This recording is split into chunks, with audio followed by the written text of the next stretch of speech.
In July 2005, two nations struck a deal that most analysts thought could never happen. It was a massive agreement, yet it had nothing to do with opening trade borders or forging a new military alliance. It was a nuclear pact, and it would permanently anchor India's new position on the global stage. To understand why this was so unexpected, we have to look back.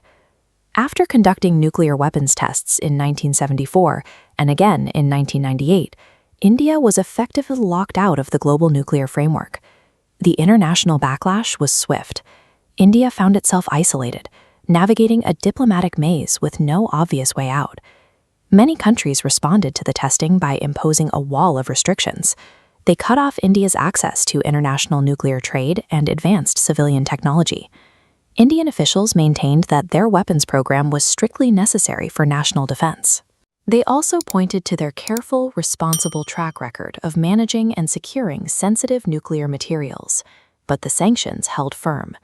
Without foreign cooperation, Indian power plants struggled to access the basic uranium fuel required to keep the lights on and the economy growing. This created a severe bottleneck. The country was cut off by widespread global distrust, right at the moment it desperately needed vast amounts of energy to support its rapidly expanding population. Then came a highly unusual diplomatic breakthrough, the India-US Civil Nuclear Agreement, widely known as the 123 Agreement. The agreement worked by proposing a clever structural compromise.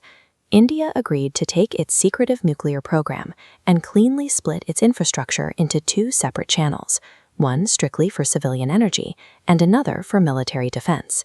The catch was oversight. India allowed the civilian side of this new split system to be placed under strict, ongoing international safeguards. The job of enforcing those safeguards was handed to the International Atomic Energy Agency, the global organization responsible for monitoring nuclear safety.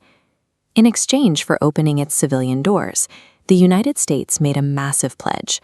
Washington agreed to actively push the international community to resume civilian nuclear cooperation with New Delhi. This was a major departure from established norms.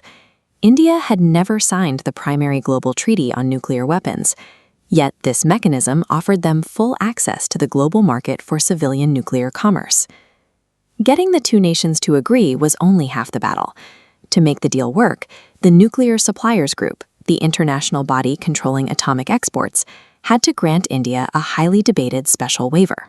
Supporters argued that the waiver would allow India to re-enter the global nuclear market, providing a steady supply of fuel for its domestic power plants and securing its long-term energy future.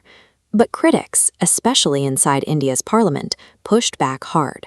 They worried the intense oversight would erode their long-term military independence, and they questioned whether the promised commercial benefits would actually materialize. The 123 agreement required immense political risk. Both governments faced fierce internal backlash, risking their own domestic stability in an attempt to rewrite the rules of international nuclear trade. The waiver eventually passed, and the resulting shift was undeniable. The intense debates gave way to a completely restructured diplomatic reality for India. Nations that had spent years blocking nuclear trade quickly reversed course. They began actively pursuing partnerships with Indian scientists, launching joint projects in advanced research and civilian reactor technology. By resolving the nuclear impasse, the deal dismantled the legal barriers that had frozen high-tech trade for decades. This shift enabled the United States and India to expand their cooperation into aerospace and defense manufacturing, viewing each other as primary strategic partners. This transformation was comprehensive. By proving it could adhere to international oversight while protecting its sovereignty, India evolved from a restricted outsider into a cornerstone of regional security and global technology. The deal's legacy centers on the slow, methodical building of international confidence. It took years of quiet political compromise and steady international engagement to break through sanctions and integrate India back into the global order. Sometimes the most consequential victories in international relations aren't won through displays of force. They happen when leaders sit down across a table and realize that a single compromise can secure a nation's future more effectively than years of confrontation.